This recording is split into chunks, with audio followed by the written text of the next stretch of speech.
नमस्कार, मैं मनोज यादव एक बार फिर स्वागत करता हूं आपका देवभूमि आईएएस एकेडमी में। तो जैसा कि कल हम शुरू कर रहे थे अपना मध्य प्रदेश का सामान्य अध्ययन, और मध्य प्रदेश के सामान्य अध्ययन की श्रृंखला के अंतर्गत कल हमने देखा था मध्य प्रदेश का गठन भाग 1, जिसके अंतर्गत हमने ये देखा था कि 1947 से लेकर 1956 तक मध्य प्रदेश की भौगोलिक और राजनीतिक सीमा में क्या क्या परिवर्तन आए हैं, उसमें क्या क्या चेंजेस हुए हैं, वो सारी चीजें हमने कल कहाँ देखी थी, पहले लेक्चर में। तो दोस्तों कल हमने बात की थी राज्य पुनर्गठन आयोग की। राज्य पुनर्गठन आयोग का गठन हो चुका था और उसने अपनी जो रिपोर्ट है वो कब सबमिट कर दी थी, अक्टूबर 1955 में। तो दोस्तों क्या हुआ था उसके आगे, जब राज्य पुनर्गठन आयोग की रिपोर्ट जब अक्टूबर 1955 में सरकार को सौंपी गई तो सरकार ने उसमें क्या किया, कुछ संशोधन किए दोस्तों। और संशोधन क्या किए दोस्तों, तो मेन जो संशोधन था वो ये था कि जब आयोग की जो रिपोर्ट थी उसके अनुसार कितने राज्यों का गठन किया जाना था, 16 राज्यों और 3 केंद्र शासित प्रदेशों का गठन किया जाना था दोस्तों। लेकिन बाद में क्या हुआ, जब सरकार के पास ये रिपोर्ट गई मंजूरी लेने के लिए, तो वहां पर इसमें संशोधन किया गया और 14 राज्य और 6 संघ शासित प्रदेश यानी केंद्र शासित प्रदेशों का गठन मंजूर किया गया दोस्तों। और इसके अलावा यदि हम बात करें तो जैसे हमने कल पढ़ा था दोस्तों, यदि हम कल की बात करें तो ये देखिए दोस्तों, कल हमने क्या पढ़ा था, जो अपना 1950 में जो व्यवस्था लागू की गई थी वो क्या की गई थी, भाग ए, बी, सी और डी में पूरे भारत राज्य को विभाजित किया गया था और उसके अनुसार जो पूरे संपूर्ण भारत के राज्य थे उनको एबीसीडी में बांटा गया था।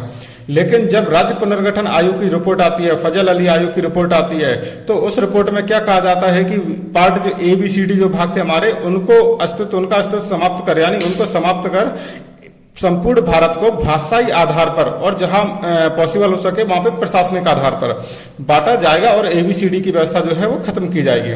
तो दोस्तों हम देखते हैं कि आगे चलकर जब ये रिपोर्ट हमारे हमारे संसद भवन में जाती है तो संसद भवन में इस रिपोर्ट को लागू करने के लिए एक संविधान संशोधन किया जाता है दोस्तों, जिसको बोला जाता है 7वां संविधान संशोधन। क्या दोस्तों, 7वां संविधान संशोधन। यदि क्वेश्चन में पूछा जाए कि डॉक्टर फजल अली आयोग या राज्य पुनर्गठन आयोग की रिपोर्ट को लागू करने के लिए कौन सा संविधान संशोधन किया गया था, तो 7वां संविधान संशोधन किया गया था दोस्तों। और इसके अनुसार क्या किया गया था, तो इसके अनुसार सबसे इंपॉर्टेंट चीज जो की गई थी, सबसे पहला जो उनका स्टेप था वो क्या था, पार्ट ए, बी, सी और डी की व्यवस्था को समाप्त करना। यानी अब आने वाले समय में आपको part A, B, C, D देखने को नहीं मिलेगा।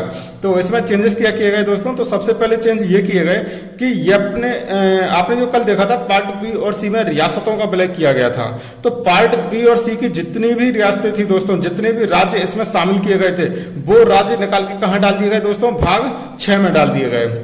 यानी अब क्या होगा दोस्तों, अभी कल आपने पढ़ा था कि अलग अलग भाग में अलग अलग राज्यों को शामिल किया गया था, लेकिन राज्य पुनर्गठन आयोग की सिफारिशों के बाद अब इन भागों को समाप्त कर केवल एक ही भाग रहेगा, आपका भाग 6 रहेगा, जिसके अंतर्गत सारे राज्य आपके शामिल किए जाएंगे। और बात आती है भाग डी की, तो भाग डी में अपन ने क्या पढ़ा था दोस्तों, वहां पे अंडमान निकोबार द्वीप समूह था। तो अंडमान निकोबार द्वीप समूह को निकाल के दोस्तों कहां डाल दिया जाएगा, पार्ट 8 में। यानी भाग 8 में आप देखेंगे यहाँ पे केंद्र शासित प्रदेशों की सूची आपको कहां दी जाएगी दोस्तों, भाग 8 में। और एक और सबसे इंपॉर्टेंट काम जो किया गया वो ये किया गया कि राज्यों का जो प्रीवी पर्स का अधिकार होता था दोस्तों, उसको समाप्त कर दिया गया। और साथ ही साथ पूरा जो भाग 7 हम अपने संविधान में देखते हैं दोस्तों, संविधान में भाग 7 को ही समाप्त कर दिया गया। अब अगर हम आज की बात करें, वर्तमान स्थिति की बात करें, तो हमको संविधान में भाग 7 दिखाई नहीं देगा दोस्तों, सीधे भाग 6 और उसके बाद भाग 8 दिखाई देगा। और भाग 8 का संबंध जो पहले दोस्तों छोटी रियासतों से हुआ करता था, यानी ऐसी रियासतें जिन्हें अपनी स्वेच्छा से भारत में अपना विलय किया था, और जो छोटी रियासतें कहलाती थी उनका विलय पार्ट सी के अंतर्गत किया गया था। तो दोस्तों इस व्यवस्था को भी समाप्त किया गया। और पार्ट 8 में जो है वो अब कौन से प्रदेश डाले जाएंगे दोस्तों, तो वहां पे अब डाले जाएंगे केंद्र शासित प्रदेश। यानी हम जो अपने केंद्र शासित प्रदेशों की सूची देखते हैं दोस्तों, वो कहां देखते हैं आज के वर्तमान समय में, तो पार्ट 8 में देखते हैं। और यदि बात की जाए पार्ट 9 की, तो पार्ट 9 में से दोस्तों क्या किया गया था, क्या चेंजेस किए गए। काफी समय तक ये वाला जो पार्ट 9 है वो निष्क्रिय पड़ा रहा, इसका कोई उपयोग नहीं रहा हमारे संविधान में, और लगभग ये एक तरीके से था नहीं। लेकिन आगे चलकर हम देखते हैं, जब हमारे संविधान में स्थानीय स्वशासन की बात की जाती है, तो पार्ट 9 का जो संबंध है वो दोस्तों किससे किया जाता है, फिर स्थानीय स्वशासन से। तो ये सारे मेजर चेंजेस थे दोस्तों जो आपको देखने हैं, किसके अंतर्गत किए गए थे, 7वां संविधान संशोधन के अंतर्गत। तो दोस्तों इतनी चीज क्लियर रखना, जो राज्य पुनर्गठन आयोग की रिपोर्ट आई थी, उस रिपोर्ट ने क्या बोला था कि जो राज्यों का गठन किया जाएगा, वो कितने राज्यों का गठन किया जाएगा दोस्तों, तो 16 राज्यों, यानी पार्ट 6 में कितने राज्यों का गठन किया जाना है, 16 राज्यों का गठन किया जाना है। और पार्ट 8 में कितने राज्यों का गठन किया जाना है दोस्तों, तो यहाँ पे 3 संघ शासित प्रदेशों का गठन किया जाना है। लेकिन जब हमारे संसद में ये रिपोर्ट जाएगी तो वहां पे इसमें कुछ चेंजेस किए जाएंगे और यहाँ पे 14 राज्यों का गठन किया जाएगा और यहाँ पर जो है 6 राज्यों का गठन किया जाएगा। दोस्तों इतनी बात क्लियर है आपको? यहाँ तक कोई दिक्कत हो तो आप प्लीज कमेंट बॉक्स में पूछ सकते हैं। तो दोस्तों इसके आगे चलते हैं, हम देखते हैं कि 1 नवंबर 1956 को, कब, 1 नवंबर 1956 को हमारे संसद भवन द्वारा जो राज्य पुनर्गठन आयोग की रिपोर्ट थी उसको स्वीकार किया जाता है और स्वीकार करने के बाद जो है 14 राज्यों और 6 संघ शासित प्रदेशों का गठन किया जाता है दोस्तों। इसके बाद क्या होता है, अब इन्हीं 14 राज्यों में से एक राज्य होता है हमारा मध्य प्रदेश, जो कि कहां शामिल किया गया है दोस्तों, तो इसको शामिल किया गया है भाग 6 के अंतर्गत। ये क्वेश्चन भी दोस्तों याद रखना, ये चीज पूछी जा सकती है एग्जाम में कि मध्य प्रदेश राज्य को राज्य पुनर्गठन आयोग की सिफारिश पर किस भाग में सम्मिलित किया गया है दोस्तों, तो वो कहां पे इस भाग सम्मिलित किया गया है दोस्तों, भाग 6 के अंतर्गत इसको सम्मिलित किया गया है। यहां तक कोई दिक्कत है दोस्तों? तो चलिए आगे चलते हैं। तो मध्य प्रदेश का जो गठन है 1 नवंबर 1956 को हिंदी भाषाई राज्य के रूप में किया गया दोस्तों। किसके आधार पर किया गया, हिंदी भाषाई राज्य की, क्योंकि यहाँ की जो अधिकतम जो जनसंख्या थी वो क्या थी, हिंदी भाषा बोलने वाली थी, इसलिए यहाँ पे हिंदी भाषाई राज्य के रूप में इसको गठित किया गया। और जब हिंदी भाषाई राज्य के रूप में गठित किया गया तो इसमें कुछ चेंजेस किए गए। सबसे बड़ा जो चेंज था दोस्तों वो क्या था, सबसे बड़ा चेंज दोस्तों इसमें यह था कि आप ये जो कलम ने देखा था आपको पार्ट ए बी सी और अपने ABC पार्ट जो देखे थे, इसके अंतर्गत आपका CP बरार, महाकौशल, छत्तीसगढ़, यहाँ पे आ जाता मध्य भारत और बिंद प्रदेश वाले पार्ट आते थे। तो इन सभी को समाप्त कर केवल एक राज्य की स्थापना की गई, वो की गई मध्य प्रदेश की। यानी अब पार्ट ABC की व्यवस्था यहाँ पे समाप्त हो जाएगी और यहाँ पे केवल एक ही प्रदेश आपको दिखाई देगा, वो दिखाई देगा मध्य प्रदेश। और क्या चेंजेस हुए हैं दोस्तों, आइए तो वो भी देखते हैं। तो सबसे पहले क्या चेंज हुए कि पार्ट ए, दोस्तों हम यहाँ पे देखेंगे पार्ट ए में क्या हुआ था, पार्ट ए मतलब ये नीचे वाला जो हिस्सा था, यहाँ पे क्या हुआ था, मराठी जिलों को महाराष्ट्र में शामिल कर दिया गया था दोस्तों। यहाँ पे हम देखते हैं कि 8 मराठी भाषी जिले थे। यदि हम 1956 के पहले के मध्य प्रदेश की बात की जाए तो वहां पे क्या हुआ था कि 8 जिले ऐसे थे जहां पर मराठी भाषा बोलने वाले लोग अधिक थे। तो उन लोगों को क्या किया गया दोस्तों, वहां उन लोगों को महाराष्ट्र में शामिल किया गया। कौन कौन से जिले थे, तो अकोला, अमरावती, बुल्ढाना, यवतमाल, वर्धा, नागपुर, चांदा और भंडारा। ये 8 के 8 जिले के दोस्तों नाम याद कर लेना, ये कभी भी ऑप्शन में आपसे पूछ सकता है किसी भी वनडे एग्जाम में। तो ये 8 जिले के नाम दोस्तों याद रखना। इनको क्या किया गया था, ये चूंकि ये जो जिले थे वो मराठी भाषी जिले थे, यानी यहाँ पर रहने वाली जनसंख्या, अधिकांश जनसंख्या कौन सी भाषा बोलती थी, मराठी भाषा बोलती थी। तो उनको कहाँ शामिल किया गया दोस्तों, महाराष्ट्र में शामिल किया गया। पहला चेंजेस तो ये रहा दोस्तों। सेकंड चेंज क्या हुआ, तो दूसरे चेंज में अगर हम बात करें तो यहाँ पे आपने देखा था, यहाँ पे होता था आपका पार्ट बी। कौन सा होता था, पार्ट बी। तो पार्ट बी के अंतर्गत क्या चेंज किया गया कि पार्ट बी के अंतर्गत, और यहाँ पर आप देखेंगे राजस्थान लग जाता है और राजस्थान में यहाँ पर आप देखेंगे यहाँ पर होगा एक कोटा। कौन सा जिला होगा, कोटा जिला होगा। तो कोटा जिले को लेकर और पार्ट बी को लेकर विनिमय की एक प्रक्रिया की गई। विनिमय मतलब एक चीज हम तुम्हें देंगे और एक चीज हम तुमसे लेंगे।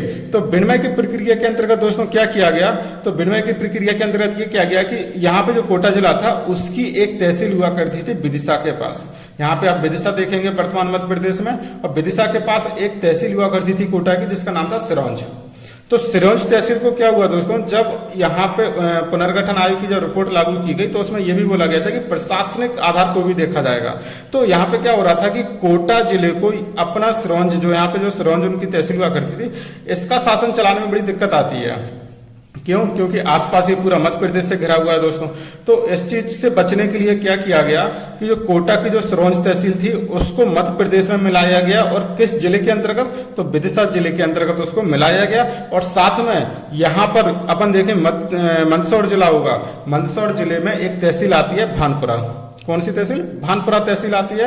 और भानपुरा तहसील में एक एरिया का नाम है, एक छोटे से क्षेत्र का नाम है जिसका नाम है सुनील टेप्पा।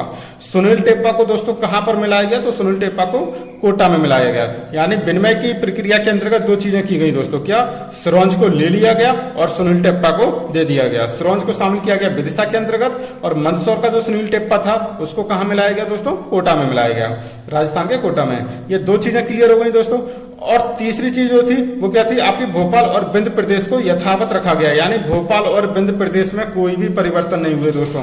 भोपाल की यदि बात करें तो भोपाल हमने कल देखा था, यहाँ पे एक स्वतंत्र राज्य के रूप में अस्तित्व में था, जिसका बाद में 1 जून 1949 को पार्ट सी के अंतर्गत विलय कर दिया गया।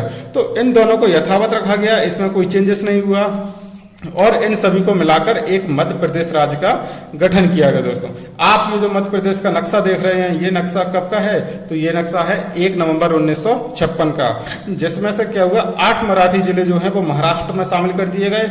इसके साथ ही कोटा की सिरोंज तहसील जो थी उसको कहां मिलाया गया? विदिशा जिले के अंतर्गत मिलाया गया। और जो मंदसौर का सुनील टेप्पा जो क्षेत्र था उसको कहां दिया गया? तो कोटा जिले में दिया गया।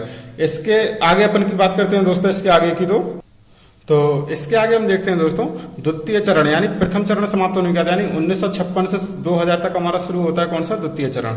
दूसरे चरण में हम देखेंगे दोस्तों मध्य प्रदेश की जो स्थिति है वो अपन को कुछ इस प्रकार से दिखाई देती है। यानी 1 नवंबर 1956 से लेकर 1 नवंबर 2000 तक का हमारा मध्य प्रदेश ये रहा। तो इस समय की यदि बात की जाए दोस्तों, यानी 1 नवंबर को मध्य प्रदेश की क्या कंडीशन थी?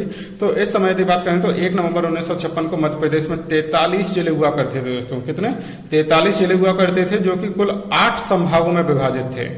इसकी राजधानी की बात करें तो इसकी राजधानी हुआ करती थी भोपाल, जो कि सीहोर जिले की एक तहसील हुआ करती थी। उस टाइम पे हमने कल भी आपको बताया था कि उस टाइम पे जो राजधानी थी वो किसी जिले को ना बनाकर एक तहसील को बनाई गई थी, जिसका नाम था भोपाल। इसके यदि मुख्यमंत्री की बात करें दोस्तों तो इसके मुख्यमंत्री कौन रहेंगे? पंडित रविशंकर शुक्ल। पंडित रविशंकर शुक्ल जी जो है वो यहाँ के क्या रहेंगे? मुख्यमंत्री रहेंगे दोस्तों।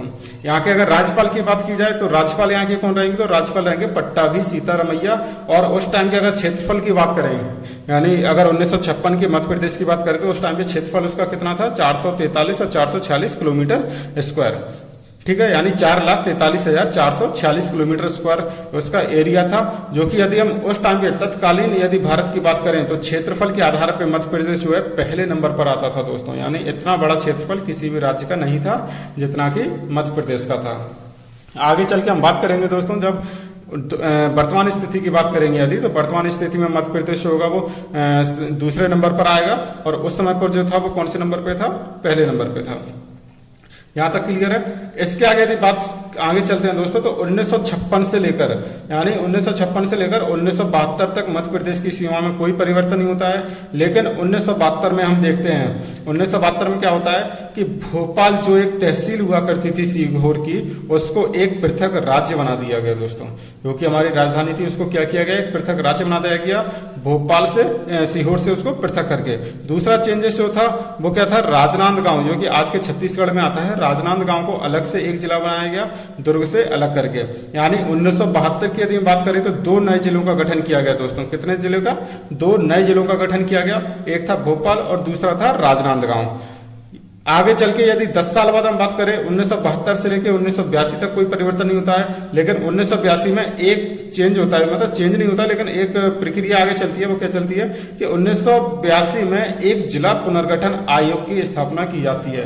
यानी वहां पर एक आयोग की स्थापना की जाती है और उनसे ये सलाह मांगी जाती है कि अब हम यदि हम नए राज्य जिलों की स्थापना करना चाहें तो कौन कौन से जिले और कितने जिले बनाए जा सकते हैं। तो उस समय जो है जिला पुनर्गठन आयोग का जो अध्यक्ष बनाया गया था वो किसको बनाया गया था दोस्तों? तो BR दुबे को बनाया गया था। यानी 1982 में एक जिला पुनर्गठन आयोग की स्थापना हुई, जिसके अध्यक्ष कौन थे? BR दुबे थे। और इस आयोग ने क्या रिपोर्ट दी? तो इस आयोग की रिपोर्ट आई कि 16 नए जिलों का गठन किया जाना चाहिए दोस्तों। कितने? 16 नए जिलों का गठन किया जाना चाहिए। लेकिन उसके बाद यदि हम देखें 1982 से लेकर 1998 तक इस रिपोर्ट पर कोई विशेष चर्चा नहीं की जाती है। आगे चलकर 1998 दिग्विजय सिंह की सरकार में क्या होता है दोस्तों?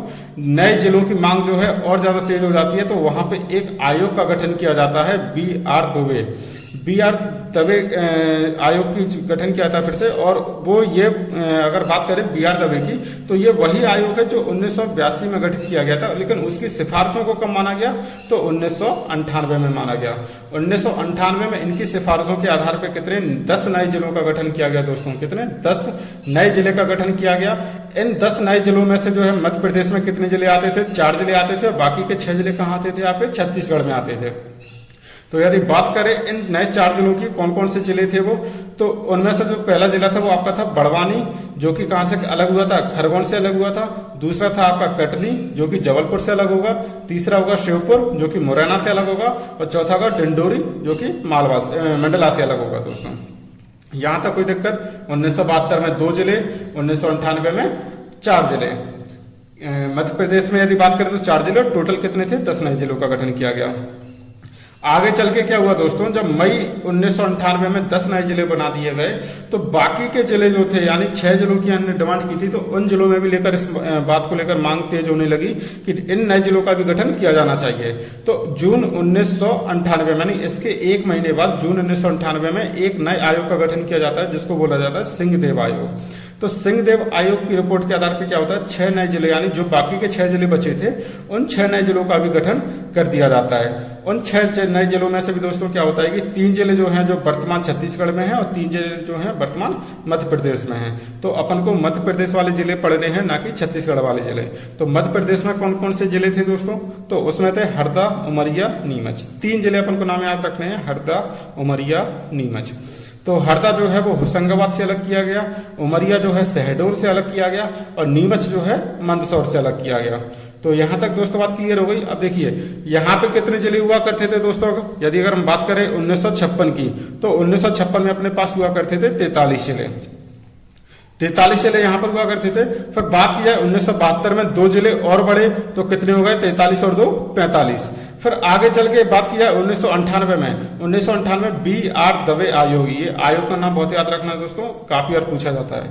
बी आर दवे आयोग की सिफारिश पर कितने नए जिले बनाए गए, 10 नए जिले बनाए गए। तो अब यहाँ पे आगे आपकी संख्या कितनी हो जाएगी जिलों की, तो देखो 45 और 55, यानी 55 नए जिले आपके यहाँ पे हो जाएंगे मई 1998 में। उसके आगे चल के 1 महीने के बाद की अगर बात करें तो जून 1998 में सिंहदेव आयोग, जो सिंहदेव आयोग बनाता है, उसकी सिफारिश पर 6 नए जिले गठित किए जाते हैं। और अब जो जिलों की संख्या वो कितनी हो जाएगी आपकी दोस्तों, तो वो हो जाएगी 61, यानी 61 जिले, और जो कि 12 संभाग में विभाजित थे। ये जो स्थिति देख रहे हैं आप, वो है कब की, यदि हम बात करें 1998 तक की।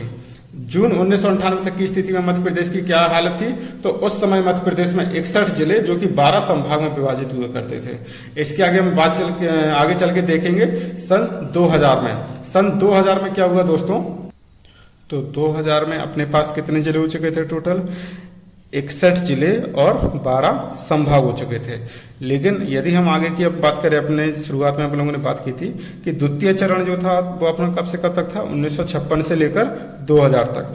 अब 2000 से लेकर वर्तमान स्थिति तक हमने कौन सा चरण पढ़ा था दोस्तों, तो तृतीय चरण। अब तृतीय चरण के अंतर्गत हम देखेंगे कि जब जिलों की संख्या इतनी ज्यादा हो जाएगी, तो उस समय क्या होगा कि 1 नवंबर 2000 को मध्य प्रदेश का विभाजन कर दिया जाएगा। जो 61 जिले हुआ करते थे उनको तोड़ के 2 हिस्सों में बांट दिया जाएगा, एक मध्य प्रदेश और एक छत्तीसगढ़। तो यहाँ पे आप देखते हैं ये आपका मध्य प्रदेश रहा, और ये आपका इतना हिस्सा जो अलग करके वो क्या बना दिया गया, छत्तीसगढ़ बना दिया गया। मध्य प्रदेश की यदि बात करें तो मध्य प्रदेश में उस टाइम पे कितने जिले शेष रह गए थे, तो 45 जिले और 9 संभाग को लेकर एक अलग मध्य प्रदेश बनाया गया, और 16 जिले और 3 संभाग को लेकर एक छत्तीसगढ़ अलग जिला बनाया गया। इतनी बात क्लियर है दोस्तों। तो उस समय यदि मध्य प्रदेश की बात करें तो उसका क्षेत्रफल कितना था, 3,08,252 किलोमीटर स्क्वायर, जो कि वर्तमान में भी आज इतना ही है। और बाकी का जो क्षेत्रफल था वो आपका किस में चला गया दोस्तों, मध्य प्रदेश में चला गया। यहां तक दोस्तों कोई दिक्कत है। यदि उसके बाद हम यदि बात करें सन 2000 की बात करें, तो एरिया वाइज अगर बात की जाए तो मध्य प्रदेश का जो एरिया है वो कितने एरिया वाइज कौन से नंबर पे रहेगा, 3rd नंबर पे रहेगा। तो उस टाइम पे सन 2000 की बात करें तो 3rd नंबर पर रहेगा। लेकिन यदि हम वर्तमान स्थिति की बात करें तो कौन से नंबर पर रहेगा ये दोस्तों, 2nd नंबर पर। क्यों, क्योंकि अभी यदि हम देखते हैं आज से लगभग 4-5 साल पहले 2013 या 14 के समथिंग आंध्र प्रदेश का विभाजन किया गया। जब आंध्र प्रदेश का विभाजन किया गया दोस्तों, तो जो दूसरे नंबर पर आता था जिला प्रदेश, वो खिसक कर अब कहाँ आ गया दोस्तों, तीसरे नंबर पर आ गया। और मध्य प्रदेश जो था एरिया की दृष्टि से, क्षेत्रफल की दृष्टि से वो दूसरे नंबर पर पहुंच जाएगा। यहां तक कोई दिक्कत है? तो चलिए आगे चलते हैं। इसके बाद यदि हम देखें दोस्तों, तो 2000 में मध्य प्रदेश का विभाजन हो जाता है और 45 जिले और 9 संभाग के साथ एक नए मध्य प्रदेश का अस्तित्व हमारे जो है वो सामने आता है। फिर आगे चल के उसमें 3 साल बाद यानी 2003 में फिर नए चेंजेस किए जाते हैं। क्या चेंजेस किए जाते हैं कि उसमें फिर जिलों की संख्या बढ़ाई जाती है। तो 2003 में 3 नए जिले बनाए जाते हैं दोस्तों। कितने? 3 नए जिले बनाए जाते हैं। पहला अशोकनगर, दूसरा अनूपपुर और तीसरा बुरहानपुर। अशोकनगर को गुना से अलग करके बनाया जाता है, अनूपपुर को शहडोल से अलग करके बनाया जाता है, बुरहानपुर को खंडवा से अलग करके बनाया जाता है। यदि डेट पूछा जाए तो 15 अगस्त 2003 को इन 3 नए जिलों का गठन किया जाता है, जो कि बोस आयोग, कौन सा आयोग गठित किया गया था इसके लिए? बोस आयोग की सिफारिशों पर इन 3 नए जिलों का गठन किया गया। आगे चल के 5 साल बाद दोस्तों, कितने साल बाद? यदि हम 2003 के बाद देखें, 5 साल बाद फिर से अलीराजपुर और सिंगरौली 2 नए जिलों का फिर से गठन किया जाता है। एक अलीराजपुर और दूसरा सिंगरौली। अलीराजपुर का गठन कहाँ किया जाता है दोस्तों? तो झाबुआ से अलग करके 17 मई 2008 को अलीराजपुर का गठन किया जाता है, झाबुआ से अलग करके। और 24 मई 2008 को सिंगरौली जिले का गठन किया जाता है, सीधी से अलग करके। यानी 2008 में 2 नए जिले फिर बनेंगे, कौन से? अलीराजपुर और सिंगरौली। इसके बाद कोई आगे चलते हैं, तो इसके बाद हम देखते हैं मई के बाद जून में एक चेंज और आता है। कौन सा? 14 जून 2008 को क्या चेंज होता है कि शहडोल संभाग को, यानी एक नया संभाग बनाया जाता है शहडोल। चूंकि पहले हमारे पास कितने संभाग हुआ करते थे? 9 संभाग हुआ करते थे, लेकिन 14 जून 2008 को एक नया संभाग बनाया गया जिसका नाम था शहडोल। और शहडोल को ध्यान रखना दोस्तों, कितने जिले हुआ करते थे उस टाइम पे? तो 4 जिले हुआ करते थे। कौन कौन से? उमरिया, अनूपपुर, शहडोल और डिंडोरी।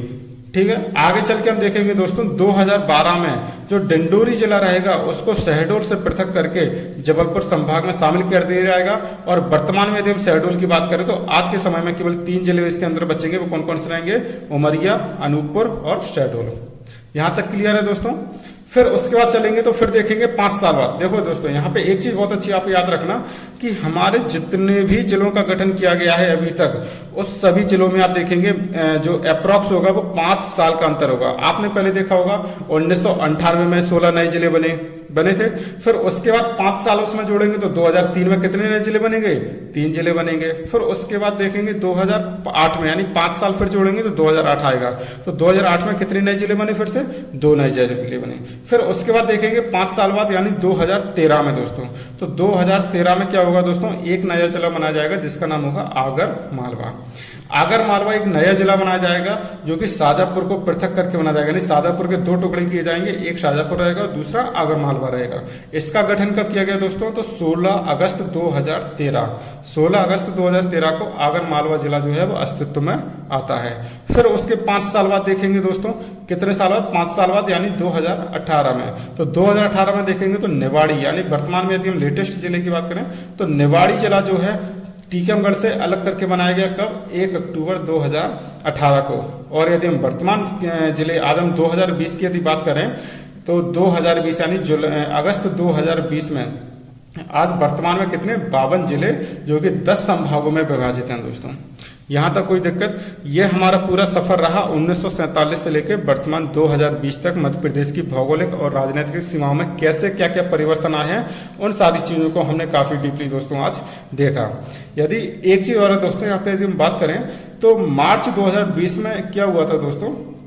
मार्च 2020 में जो हमारी कमलनाथ सरकार थी, तो कमलनाथ सरकार द्वारा क्या किया गया था? तो 3 नए जिले प्रस्तावित किए गए थे। कौन कौन से? मैहर, नागदा और चाचौड़ा। मैहर को किससे पृथक किया जाना था दोस्तों? सतना से पृथक किया जाना था। नागदा को किससे पृथक किया जाना था? उज्जैन से पृथक किया जाना था। चाचौड़ा को गुना से पृथक किया जाना था। लेकिन आगे चलकर हम देखते हैं कि 2 मार्च में इनकी सरकार जो है वो गिर जाती है और ये जो जिले होते हैं 3 जिले वो अस्तित्व में नहीं आ पाते हैं। यानी यदि हम बात की जाए, यदि ये 3 जिले बढ़ जाते तो अब जिलों की संख्या कितनी हो जाती दोस्तों? 55 हो जाती। लेकिन यदि कोई आपसे वर्तमान में पूछे तो अभी 55 नहीं, केवल 52 जिले ही रहेंगे, क्योंकि इन 3 नए जिलों का अभी अस्तित्व नहीं बन पाया था। यदि कमलनाथ सरकार आगे रह जाती तो शायद इन 3 जिलों का अस्तित्व बन जाता, लेकिन कमलनाथ सरकार गिर जाने के बाद इन 3 जिलों का अस्तित्व अभी तक सामने हमारे नहीं आया है। तो वर्तमान में आपको एक ही चीज याद रखनी है, वर्तमान में जो है वो 52 जिले हैं और 10 संभाग हैं। यहाँ तक कोई दिक्कत है दोस्तों? सारी चीजें हम पढ़ चुके हैं बहुत अच्छे से डीपली। यदि हम बात करें मध्य प्रदेश के विभाजन को हमने 3 चरणों में बांट के देखा था दोस्तों। कौन कौन से चरण थे अपने? तो पहला चरण जो था वह 1947 से लेकर 1956 तक था, जिसके अंतर्गत हमने ये देखा था कि किस प्रकार जो है मध्य प्रदेश हमारे 3 भागों में बटा हुआ था, पार्ट ए, पार्ट बी और part C. Part A B C के अंतर्गत हमारा पूरा मध्य प्रदेश बटा हुआ था। और उसके आगे यदि चल के बात करें 1956 में, तो 1956 में राज्य पुनर्गठन आयोग की स्थापना की जाती है और उसके अंतर्गत पार्ट एबीसी को समाप्त कर एक मध्य प्रदेश की स्थापना की जाती है हिंदी भाषाई राज्य के रूप में। 1956 से लेकर 2000 तक मध्य प्रदेश के में जिलों की संख्या में परिवर्तन होते रहते हैं, उन चीजों को हमने देखा। और 2000 में आके जो है मध्य प्रदेश का फिर से एक डिवाइडेशन किया जाता है मध्य प्रदेश और छत्तीसगढ़ के रूप में। तो छत्तीसगढ़ जो है वो अलग हो जाता है और मध्य प्रदेश अलग हो जाता है। और 2000 से लेकर वर्तमान स्थिति तक मध्य प्रदेश की क्या परिस्थिति रही है वो अभी हमने इस पेज पर देखा है दोस्तों। तो यहाँ तक कि दोस्तों यदि आपको कोई दिक्कत हो, ये हमारा पूरा होता है यहाँ पे मध्य प्रदेश का गठन। मध्य प्रदेश का गठन आपका ये 2 लेक्चर में पूरा होता है। और इसके बाद यदि आपको कोई दिक्कत होती है तो आप कमेंट बॉक्स में क्वेश्चन कर सकते हैं दोस्तों। ठीक है दोस्तों, मिलते हैं इसके बाद अगले लेक्चर में, जो कि अगला लेक्चर होगा हमारा मध्य प्रदेश का सामान्य परिचय। अब क्या होगा दोस्तों, अगले लेक्चर में हम देखेंगे मध्य प्रदेश का सामान्य परिचय, यानी मध्य प्रदेश में की राजधानी क्या है, उसकी डायमेंशन क्या है, मतलब उत्तर से अगर बात करें दक्षिण और पूर्व से पश्चिम उसकी लंबाई क्या रहेगी, एरिया क्या रहेगा, ये जितने भी सारे फैक्ट हैं दोस्तों वो अपन सामान्य परिचय के तौर पर अपन देखेंगे इन सब चीजों को। तो मिलते हैं अगले लेक्चर में। यदि जब तक के लिए आपको कोई प्रॉब्लम हो तो आपको कमेंट बॉक्स में बेझिझक होकर पूछ सकते हैं। एक बात और दोस्तों, यदि आपको लेक्चर पसंद आता है, यदि आपको लेक्चर में दी गई जानकारी अच्छी लगती है तो प्लीज लेक्चर को सब्सक्राइब करें, बेल आइकन को प्रेस करना ना भूलें, जिससे आपके पास समय समय पर नोटिफिकेशन आते रहें। ठीक है दोस्तों, धन्यवाद, मिलते हैं अगले लेक्चर में।